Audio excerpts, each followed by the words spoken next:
In early August, North Korea threatened to launch 4 intermediate-range ballistic missiles to a point about 30 or 40 kilometers off the coast of Guam. Tom, could you walk us through how U.S. missile defense systems would respond if such a launch was detected? So if that happens, the United States would first detect the missile's heat signatures with satellites such as the Defense Support Program or the newer space-based infrared system.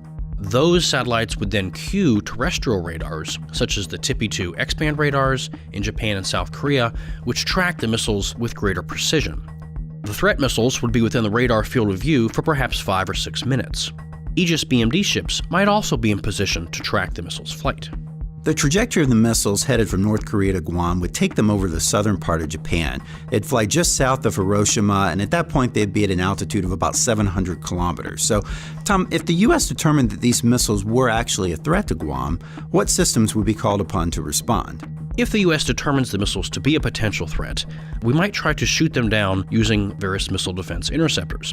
This might include the sea-launched Standard Missile-3, launched from an Arleigh Burke-class destroyer, or a land-based THAAD battery based in Guam, or some combination of the two. Both systems have an excellent test record, but neither has been used in an operational context against a ballistic missile fired in anger. And all of this would happen within a relatively short period of time. So North Korea said it would take about 17 minutes time of flight to reach Guam. Others have said it could take as little as 14 minutes. Of course, it depends on the specific trajectory used. A more lofted trajectory would take longer and rise to a higher altitude in space, while a more shallow trajectory would take a bit less time and stay at a lower altitude. So an intercept attempt with an Aegis Standard missile would be outside the atmosphere, close to its apogee during its midcourse, or during its downward descent with the THAAD system.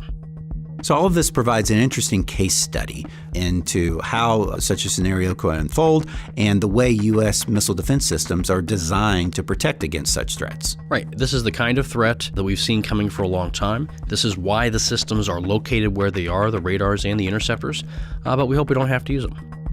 To learn more about both the threat missiles from North Korea and the various missile defense systems, check out missilethreat.csis.org.